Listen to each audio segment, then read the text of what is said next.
Olá, seja bem-vindo, seja bem-vinda a mais um culto da UAI. É um prazer ter cada um de vocês aqui nessa noite, que possamos juntos prestar esse culto ao nosso Senhor e assim engrandecer o seu nome. Hoje ainda continuamos com aquela série, Pelo Olhar de um Profeta, e quem traz a mensagem nessa noite é o nosso queridíssimo seminarista Ramon Oliveira, da PIB do Rio. Que essa palavra possa falar ao seu coração, que essa palavra possa tocar o seu ser e levar você a uma ideia de espiritualidade cada dia mais íntima, cada dia mais profunda com Deus. Vamos orar e entregar a Deus esse culto? Oremos. Pai nosso, graças te damos. Obrigado, Senhor, por esse dia de hoje. Obrigado, Senhor, por esse abraço. Obrigado, Senhor, pela oportunidade de ouvir Tua palavra, ainda que remotamente. Que possamos, Senhor, todos juntos, ainda que distantes, cada um em suas respectivas casas, adorar a Ti em comunhão, em comunidade, Pai. Receba esse culto que é inteiramente seu, Pai, que o seu nome seja engrandecido e que essa palavra se perpetue em nossas vidas. Te damos lugar nessa noite, que o Teu Santo Espírito encontre em nós morada, Pai. Enfim, gratos somos, Pai. Use esse culto, esse sermão, esse louvor, da maneira que o Seu bem entender. Fale aos nossos corações. É isso que te pedimos, desde já te agradecemos, no nome amado do Teu Filho Jesus Cristo. Amém. Fique à vontade, essa casa é sua, é nossa, é de todos nós. Vamos juntos? Fique com louvor agora.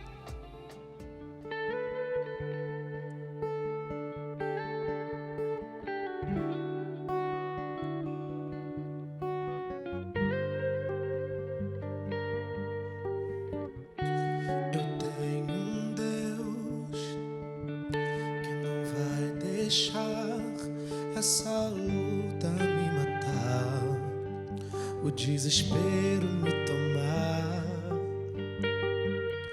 Por mais pressão que seja a situação, o controle ainda está na palma de suas mãos. Eu tenho Deus, eu tenho um Deus que não vai deixar essa luta me matar, o desespero me tomar. Por mais pressão que seja a situação, o controle ainda está na palma de suas mãos.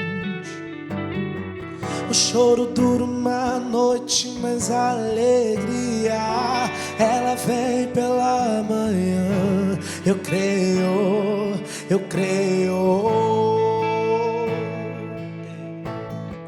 O choro dura uma noite, mas a alegria, ela vem pela manhã. Eu creio, eu creio.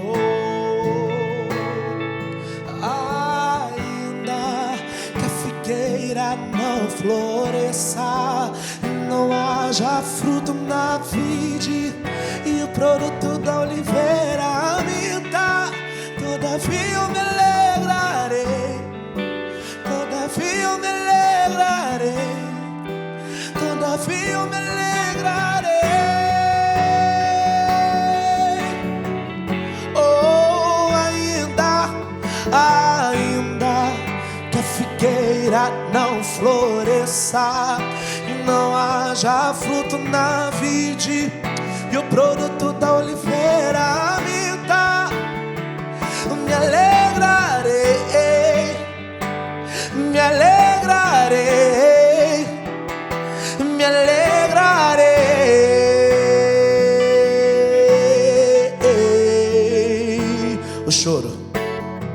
O choro dura uma noite, mas a alegria, ela vem pela manhã. Eu creio, eu creio. O choro dura uma noite, mas a alegria, ela vem pela manhã. Eu creio, eu creio. Ainda que a figueira não floresça e não haja fruto na vide e o produto da oliveira habita. Todavia eu me alegrarei, Deus, todavia eu me alegrarei, me alegrarei, eu me alegrarei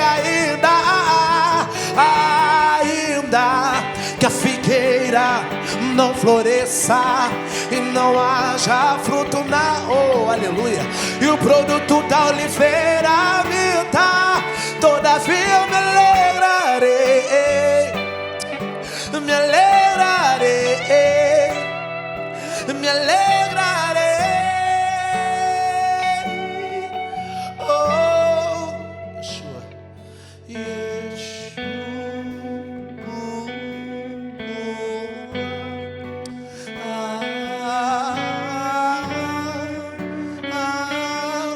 Você na sua casa pode declarar Yeshua. Chama ele que ele vem, vai. Yeshua.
Entre milhares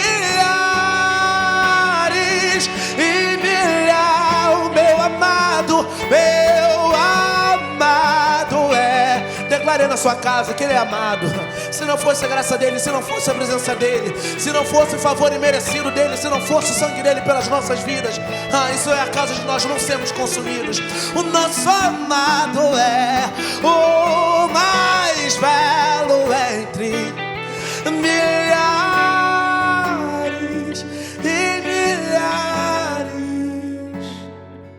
ainda que a figueira não floresça e não haja fruto na vide, e o produto da oliveira minta.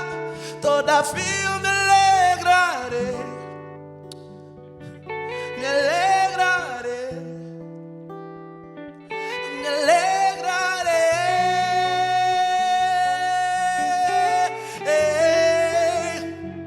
Isso não é isso que eu estou falando. A palavra diz da Abacuque 3:17: ainda que a figueira não floresça e não haja fruto na vide, e o produto da oliveira minta, todavia eu me alegrarei no Senhor, exultarei no Deus da minha salvação. Você que está nos assistindo nesse culto online, sinta-se tocado pelo Espírito Santo de Deus. Que todavia você venha se alegrar, mesmo perdendo, mesmo chorando, mesmo ganhando, mesmo sorrindo. Saiba que Deus é contigo. Amém.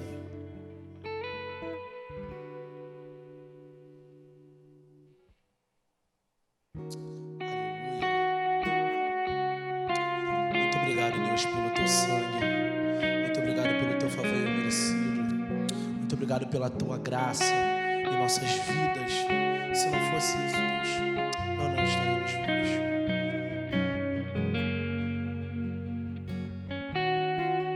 Antes de eu falar, tu cantavas sobre mim.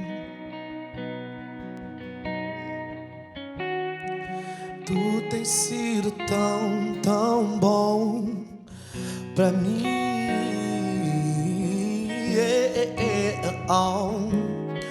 Antes de eu respirar, sopraste tua vida em mim. Tu tens sido tão, tão bom pra mim. Canta comigo, vai. Oh, impressionante, infinito, ousado amor te Deus, oh, que deixa as 99 só pra me encontrar. Obrigado, Jesus. Não posso comprá-lo, nem merecê-lo, mesmo assim se entregou. Oh, impressionante, infinito, ousado amor de Deus.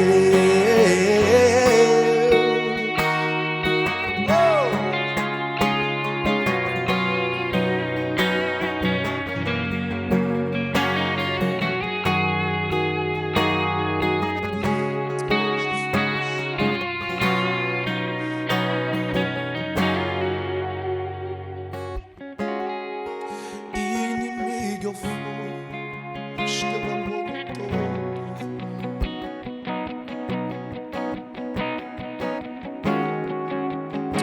Tu tens sido tão bom, Pai, mas nós não merecemos. Oh, não tinha valor, mas tudo pagou por mim.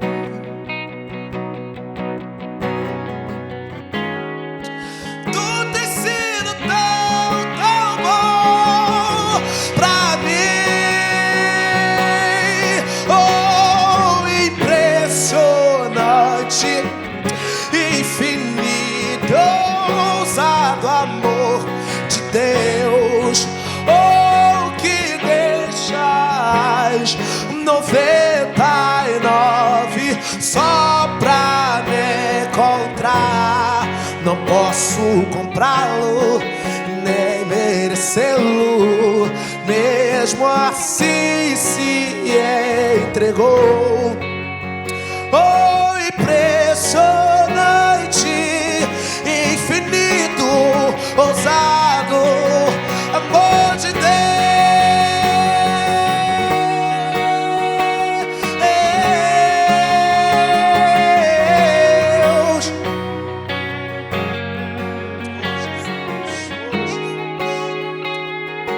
Oh, Espírito Santo de Deus.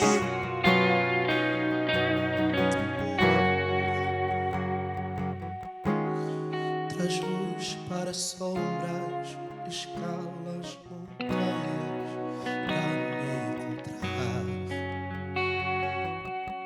O Senhor derruba muralhas, destrói as mentiras pra me encontrar.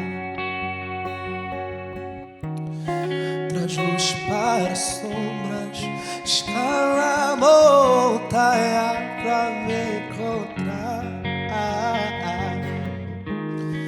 Derruba muralhas, destrói as mentiras pra me encontrar. Traz luz para as sombras, escala a montanha pra me encontrar. Oh, o Senhor derruba as muralhas, destrói todo tipo de mentira, Deus, pra me encontrar. Traz luz, oh, ei, oh, Jesus, pra me encontrar. Derruba muralhas, destrói as mentiras pra me encontrar. Oh, impressionante, infinito. Oh, Jesus, nos envolva com a sua graça. Oh, que deixas 99 só pra me encontrar. Não posso comprá-lo, nem merecê-lo, mesmo assim se entregou. Oh, impressionante, infinito, ousado amor de Deus.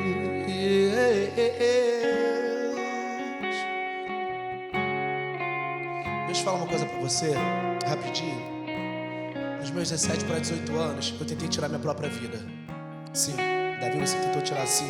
Tentei tirar minha própria vida. Eu estava com uma faca prestes a me matar. E a minha mãe chegou em casa me abraçando, falando do amor de Jesus para mim. Nascido e criado no Evangelho. Davi, por que você está dizendo isso? Eu não sei como é que está a sua vida, você que está nos vendo do outro lado, nessa rede social, nessa plataforma digital. Mas saiba que o Espírito Santo de Deus, ele está te alcançando nesse momento. Que todo tipo de opressão, depressão espiritual do inferno trabalhado contra a sua vida para tentar destruir a sua vida, a sua cara, a sua família, que venha a ser quebrada nesse momento. Por quê, Davi? Porque Jesus chegou. E onde Jesus chega, ele chega para dar vida, e vida com abundância. Eu já falei, mas vou repetir. João 3,16 diz: porque Deus amou o mundo de tal maneira que deu seu Filho unigênito, para que toda nele que nele crê não pereça, mas tenha vida eterna. O véu se rasgou, querido. Jesus vive, Jesus reina. Ele quer reinar na sua vida, nesse culto. Então dê lugar para o Espírito Santo de Deus. Dê lugar. Traz luz, traz luz, traz luz para as sombras. Escala a montanha para me encontrar. Ei, derruba muralhas, destrói as mentiras para me encontrar. Traz luz para as sombras hoje.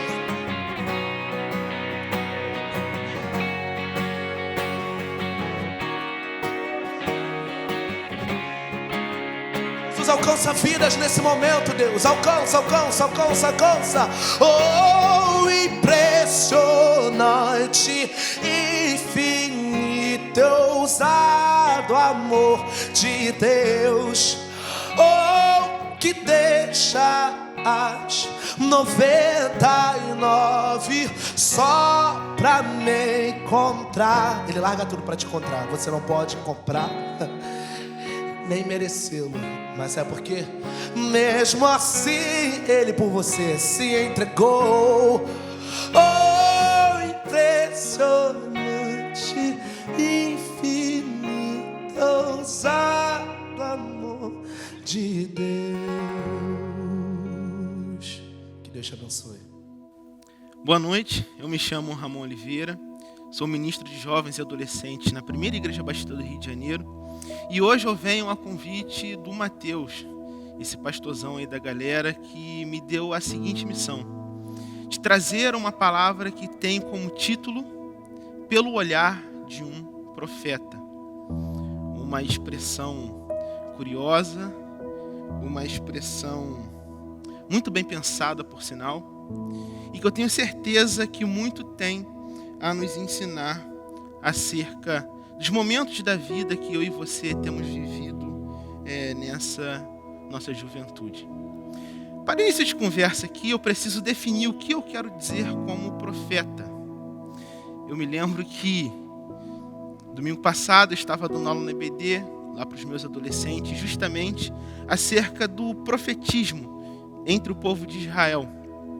E eu fiz uma pergunta: vem cá, vocês sabem o que significa a vocação de profeta?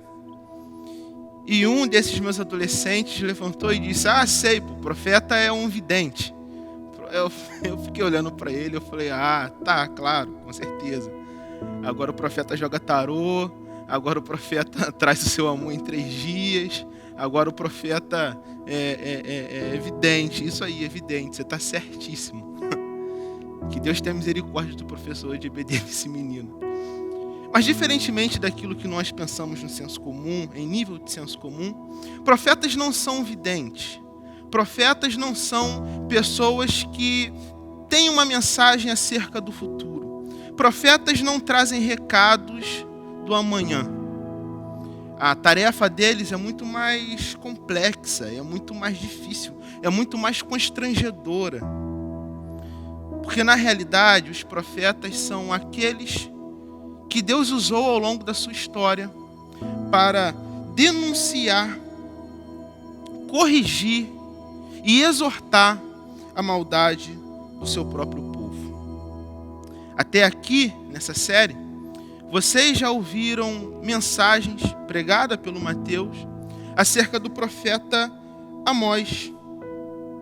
Esse homem que, guiado por Deus, se levantou e denunciou a injustiça dos políticos do seu tempo.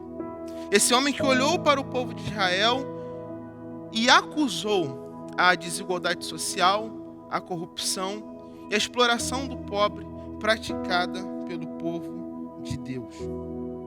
Além disso, vocês também já ouviram aqui a história do profeta Oséias. Esse homem que, ouvindo a voz de Deus, se levantou e, olhando o comportamento do seu povo, disse que o estilo de vida dos israelitas, de certa forma, estava traindo a aliança que um dia Deus estabeleceu para com o seu povo. Bem, hoje eu gostaria de falar com vocês sobre um profeta diferente. Um profeta que, assim como Amós, escuta a voz de Deus, mas não concorda com ela. Um profeta que, assim como Oséias, reconhece a vontade de Deus, reconhece a mensagem de Deus para o seu povo, mas se frustra quando entende a vontade de Deus. O nome desse profeta é Abacuque. Um profeta que não compreende os métodos e as formas de agir de Deus. E você pode saber um pouco mais da história desse profeta num livro que carrega o seu nome. É por isso que eu gostaria que você aí na sua casa abrisse a sua Bíblia no texto do profeta Abacuque, capítulo 1, a partir do versículo 1. Gostaria que você lesse esse texto junto comigo, porque hoje eu estarei falando acerca do profeta que questiona Deus. Assim diz a palavra de Deus.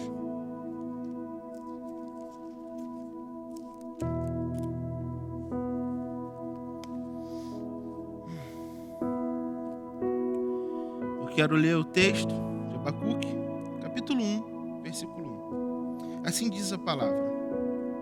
Advertência revelada ao profeta Abacuque.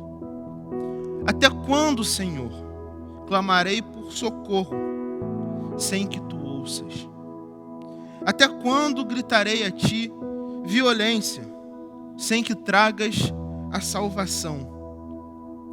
Por que me fazes ver a injustiça e contemplar a maldade? A destruição e a violência estão diante de mim. A luta e conflito por todo lado. Por isso, a lei se enfraquece e a justiça nunca prevalece. Os ímpios prejudicam os justos e assim a justiça é pervertida. Você já se sentiu injustiçado por Deus? Você já se sentiu abandonado por Deus? Você já questionou se existia de fato alguém olhando para você, cuidando de você, acolhendo você no decorrer da caminhada da sua vida, no decorrer dos calores do seu sofrimento, diante do caos estabelecido pelo medo? Você já questionou se de fato existe um Deus que te ama por conta das adversidades que você encontra em vida? Abacuque já. É por isso que ele inicia a sua profecia fazendo uma oração. E é por isso que ele inicia a sua oração dizendo: até quando, Deus? Até quando eu clamarei por socorro e o Senhor não me escutará? Até quando, Deus, eu orarei a Ti pedindo pela justiça e o Senhor ficará de braços cruzados? Até quando, meu Deus, eu orarei a Ti pedindo o extermínio da maldade e eu terei que me deparar com o caos? Até quando, Deus, eu clamarei a Ti, eu Te buscarei, eu irei até o Senhor, pedindo para que o Senhor intervenha na minha realidade? Até quando eu Te buscarei e o Senhor ficará parado? Qual é o seu limite, Pai? Quando o Senhor vai estender a sua mão a mim? Quando o Senhor vai me ajudar? Aonde o Senhor está, Deus? Por que o Senhor não me ouve? Por que o Senhor não faz nada em detrimento do meu favor e do favor do meu povo? Esse é Abacuque, um profeta que faz essa oração se sentindo abandonado. Um profeta que faz essa oração se sentindo sozinho. Um profeta que faz essa oração se sentindo isolado, esquecido, abandonado por Deus. Eu acho muito interessante que o profeta fez essa oração porque, de certa maneira, o contexto vital desse homem fala de um dos momentos mais críticos da história de Israel. Os teólogos apontam que no momento em que Abacuque inicia as suas profecias, no momento em que Abacuque inicia o seu ministério, o povo de Israel ainda se encontrava sob o domínio dos assírios, que no passado foi um grande império, mas que agora estava se desfragmentando, mas que agora estava fadado ao fracasso, mas que agora já estava encarando seus primeiros dias da falência. Tal como o meu grande Botafogo Futebol e Regatas, que na década de 60 já foi um time de Garrincha, Nilton Santos, Jairzinho, Didi, enfim, eu não vou continuar falando os ídolos do meu clube não, senão eu passo aqui a manhã inteira só citando um por um. Mas que hoje precisa amargar com Matheus Babi, Pedro Raul, antigamente Rodrigo Pimpão, tomara que não volte. Esse era o Império Assírio, um governo que desfrutava das suas glórias do passado, mas que agora estava fadado à sua falência. Eu acho muito interessante porque Abacuque ele se levanta justamente nesse contexto histórico e social. Abacuque se levanta para profetizar acerca dessa realidade. É isso que passa no horizonte de Abacuque enquanto ele diz o que diz. Eu acho muito interessante que o Império Assírio já estava se enfraquecendo. Mas isso não significa que as opressões, as agressões e as ameaças tivessem deixado de doer na pele dos israelitas. O Império Assírio se desintegrava, mas as ameaças e as opressões continuavam. E, obviamente, em menor grau, mas dolorosas o suficiente para fazer o profeta questionar a presença e a soberania de Deus. Mas se por um lado os assírios continuavam ali oprimindo o seu povo, por outro lado, o povo de Israel ainda não havia aprendido nada com a experiência do exílio. Abacuque, em sua oração, em seus questionamentos a Deus, vai dizer que o coração dos israelitas permaneciam duros. A maldade continuava sendo praticada. E o pecado ainda se encontrava naturalizado na consciência do povo. É justamente por isso que Abacuque, por 2 vezes, vai se queixar contra Deus. Assim como Jó, Abacuque quer descobrir em oração o motivo do sofrimento, o motivo do choro, o motivo da amargura, o motivo do fracasso do seu povo. Esse era o dilema de Abacuque. Um homem que vai a Deus e pergunta: Pai, por que eu estou sofrendo? Por que eu ainda estou no exílio? Por que eu ainda estou sendo oprimido? E por que o meu povo ainda não acordou, não despertou para o fato que nós só estamos aqui por conta da sua desobediência? Por que o meu povo não se arrepende dos seus pecados? Por que o meu povo não vai até a Ti em oração?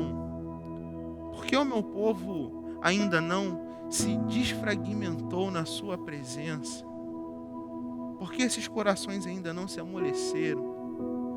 Por que nós ainda estamos aqui, Deus? Por que o Senhor não transforma a nossa realidade? Essa era a crise de Abacuque. Esse era o seu dilema. E eu tenho certeza que a velha resposta ele já conhecia. O silêncio de Deus. Ninguém sabe ao certo como lidar com os silêncios de Deus. Na última vez que eu estive pregando aqui, no início dessa pandemia, eu compartilhei com vocês a história de um judeu italiano chamado Primo Levi, que ao ser capturado e levado ao campo de concentração pelos nazistas, revelou publicamente o desmoronamento da sua fé. Impaciente com o silêncio de Deus e com a demora da explicação do seu sofrimento, daquelas experiências de tortura, daquelas maldades que os nazistas estavam fazendo para com ele, ele disse o seguinte: se um campo de concentração de fato é uma realidade, certamente Deus é uma irrealidade. Se o campo de concentração, se os nazistas, se Hitler é uma realidade na minha vida, certamente não existe Deus, certamente não existe amor de Deus, certamente não existe cuidado de Deus. Deus é uma irrealidade.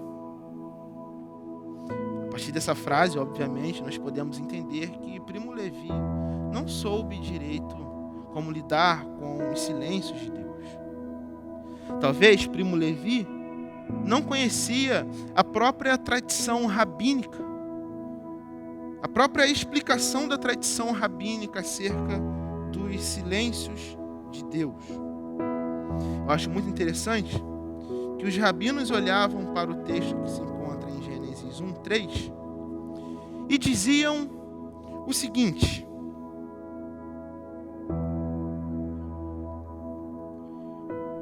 eles olhavam para o texto de Gênesis 1:3, que é a primeira vez aonde aparece a palavra de Deus, e disse Deus que haja luz. Eles olhavam para esse texto e eles faziam uma pergunta crucial: o que Deus estava fazendo antes de criar todas as coisas? E eles mesmos reunidos respondiam: estava em silêncio. O silêncio de Deus é rompido pelo milagre da criação. Deus estava em silêncio antes de se pronunciar. E os próprios rabinos entendiam que o silêncio é a antessala dos milagres de Deus em nossas vidas. O silêncio, parte do Criador, é aquilo que acontece nos bastidores dos milagres que Deus tem preparado para nós. Os silêncios, os momentos de silêncio, as experiências aonde Deus se cala, as experiências aonde Ele nos permite vivenciar um vácuo, são justamente os momentos no qual Deus anuncia a chegada de uma grande criação, de um grande milagre, de uma grande obra de redenção. Talvez Primo Levi não conhecia a tradição rabínica nesse sentido.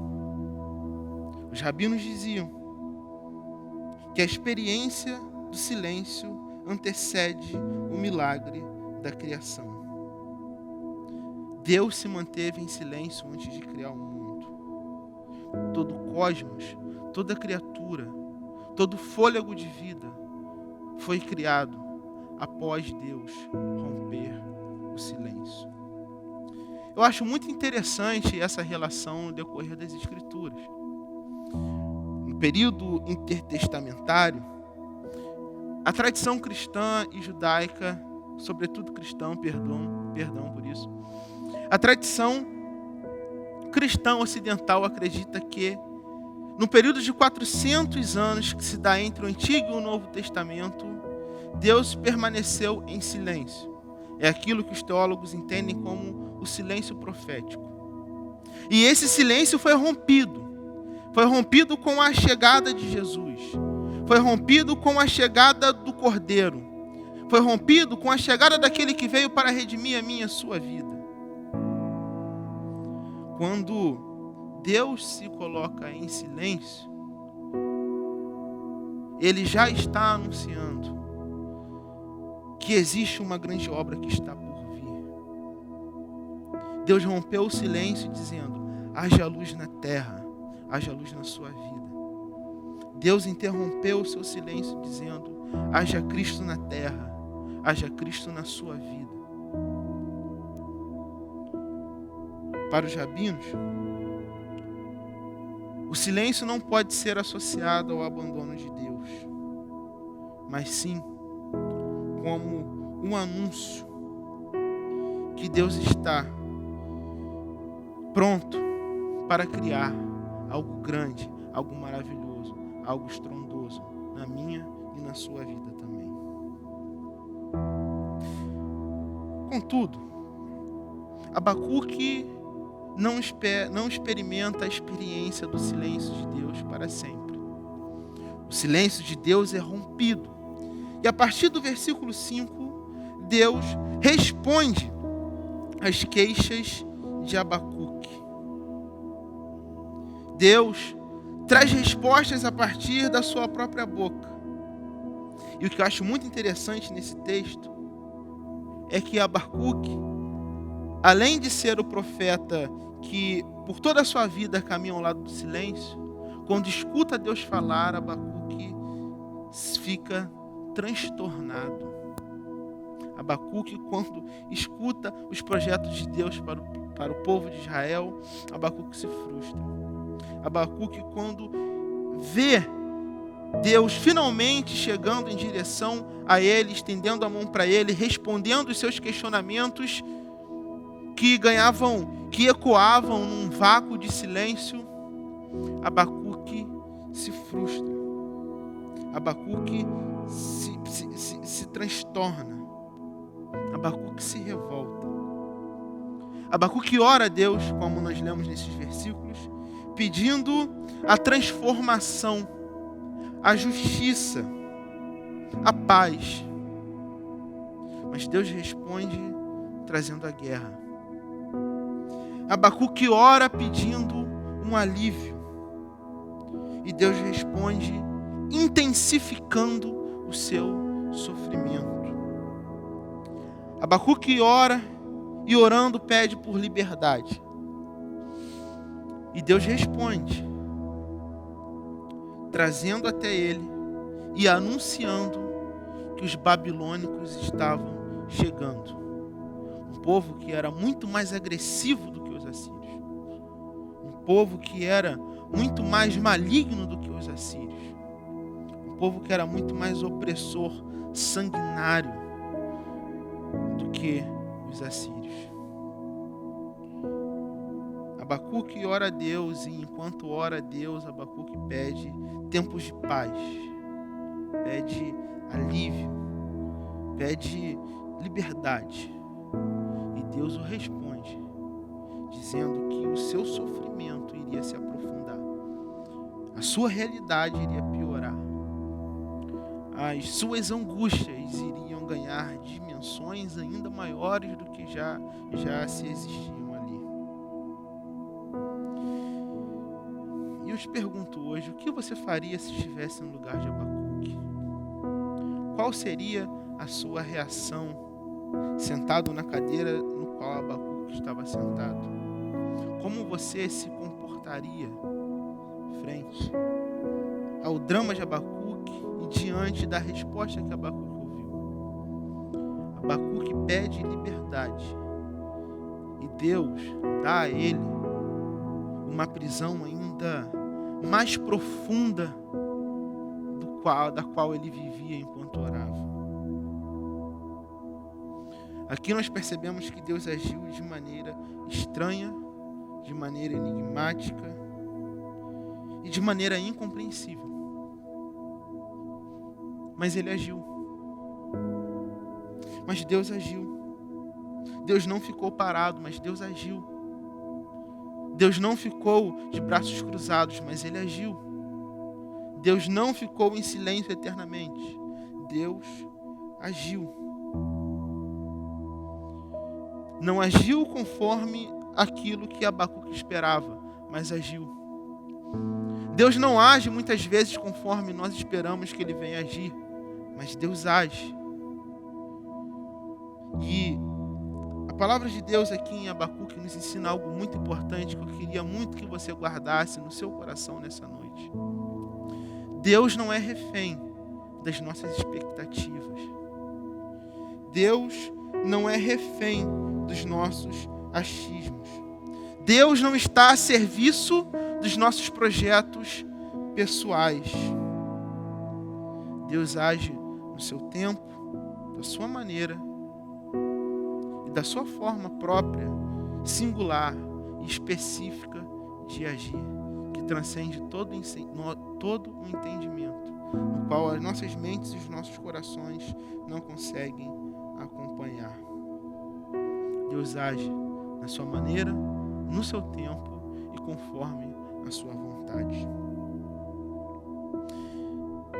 Eu, às vezes, fico pensando, e às vezes eu suspeito, que se Deus desse a cada um de nós um gênio da lâmpada e dissesse, olha, você pode pedir a esse gênio o que você quiser, todos os seus desejos, tudo que você precisar, no seu tempo, da sua forma e dentro do seu método próprio. Se Deus concedesse a nós um gênio da lâmpada, certamente eu acho que dificilmente nós iríamos orar, dificilmente nós iríamos buscar a Deus, dificilmente nós iríamos querer ir à sua presença. Porque a maioria de nós busca a Deus por aquilo que Ele pode entregar, não por aquilo que Ele é. Busca a Deus a partir do nosso horizonte de expectativa, não a partir do seu próprio horizonte de expectativa. Busca a Deus querendo a realização da sua própria vontade, não visando se submeter à vontade do nosso Pai.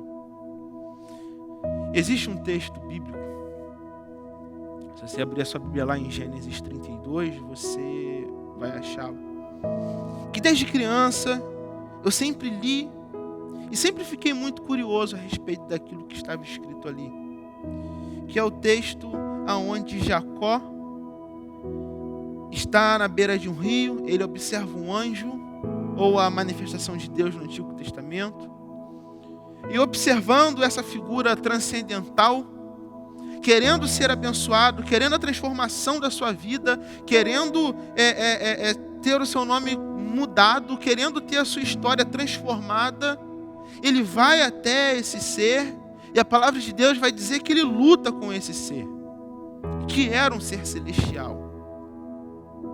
E o texto bíblico vai dizer que Jacó fica lutando ali, segurando aquele anjo, não deixando aquele ser sair daquele espaço. Ele fica ali pressionando aquele anjo, gastando todas as suas forças lutando com aquele anjo. E a palavra de Deus vai dizer que ele fica ali o tempo todo, gastando todas as suas energias, gastando toda a sua força de vida, buscando evitar a qualquer custo a saída daquele ser, daquele espaço. E ele olha para aquele ser e diz, eu só vou sair daqui quando o Senhor me abençoar. Mas o que eu nunca entendi nesse texto é por que alguém que quer ser abençoado precisa lutar, precisa fazer força, precisa se machucar diante de alguém que de antemão já quer o abençoar. Por quê?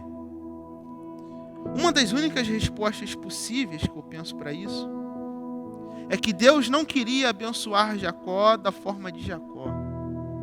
Deus queria abençoar Jacó a partir da sua própria forma, a partir do seu próprio método, a partir da sua própria vontade, a partir da sua própria forma de agir.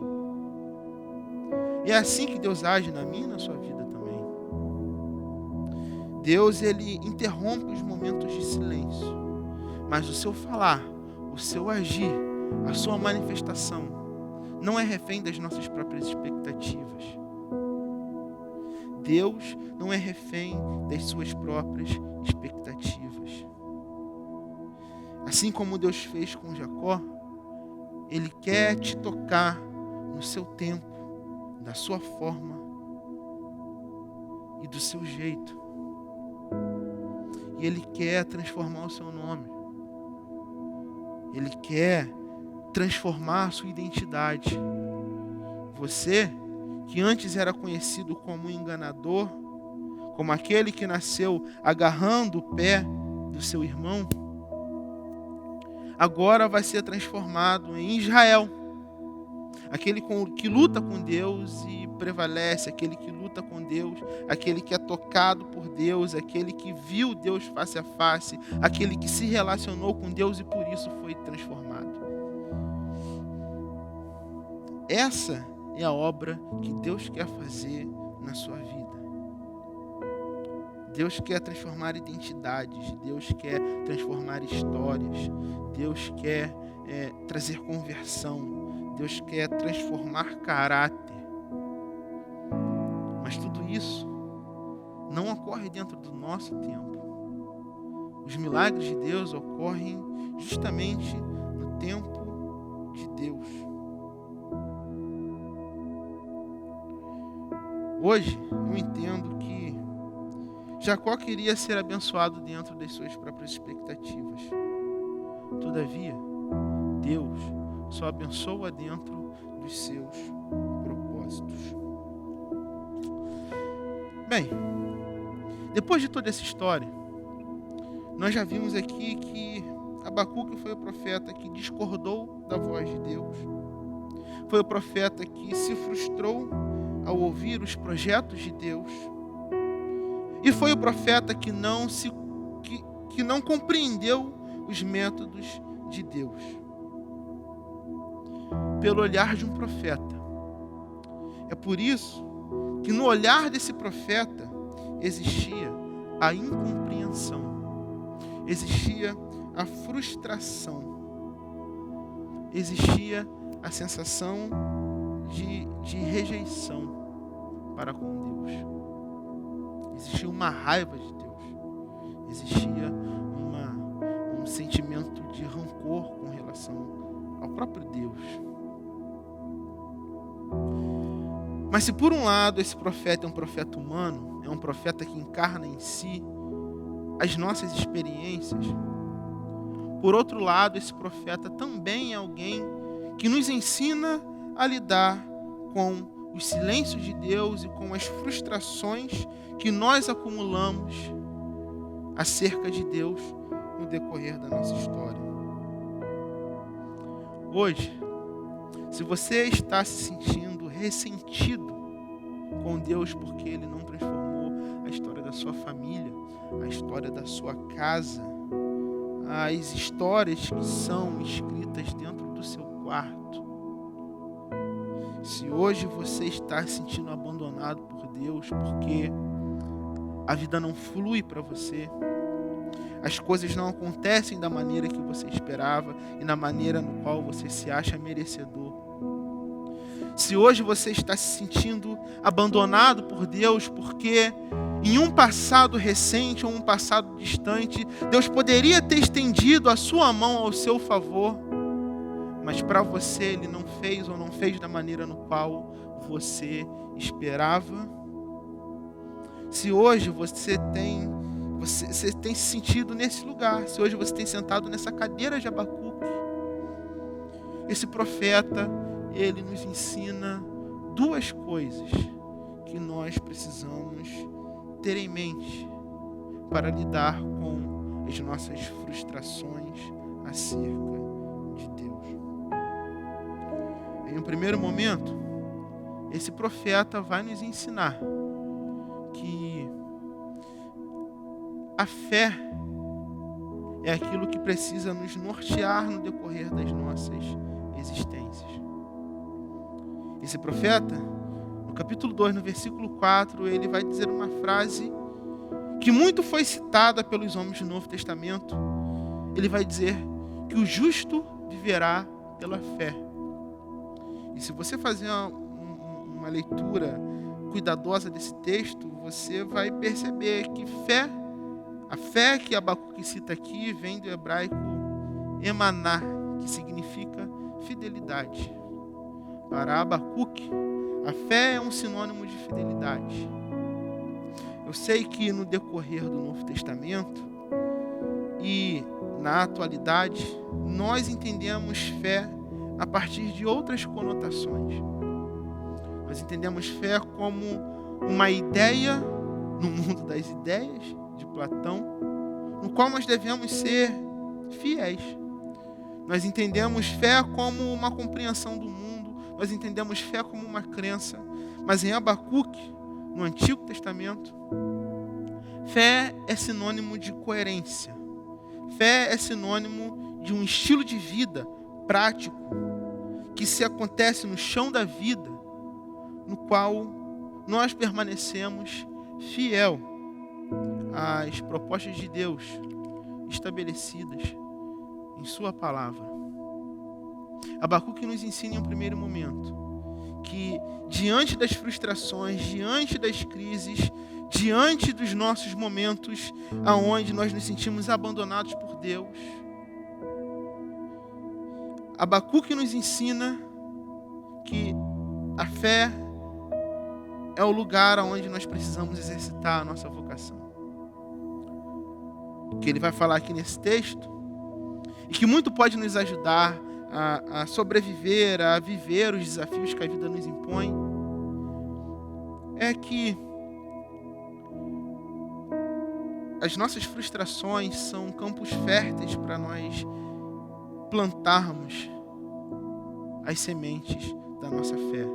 Uma fé que não tem a ver com uma simples crença, mas uma fé que tem a ver com uma coerência da maneira de viver que está ancorada na palavra de Deus.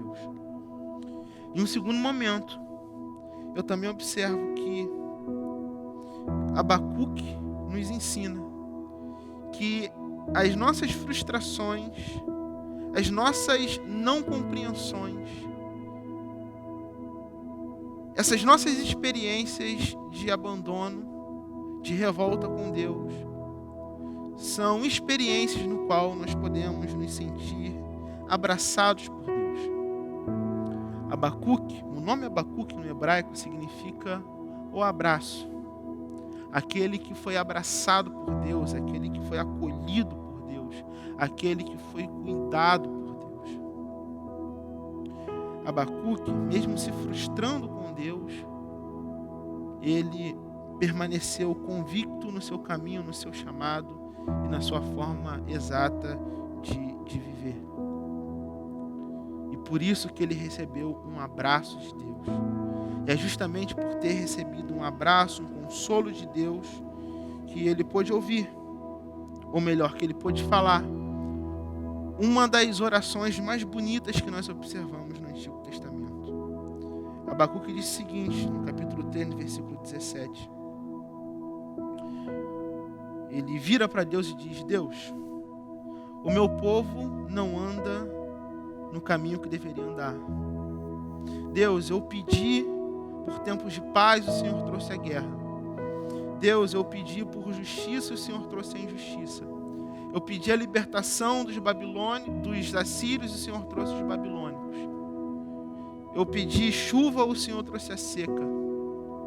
Eu pedi a paz familiar, eu pedi a harmonia familiar, o Senhor trouxe a separação. Eu pedi uma oportunidade e o Senhor me trouxe uma demissão. Deus, eu pedi companhias e o Senhor me colocou na solidão. Mas Deus, eu também fui abraçado por Ti.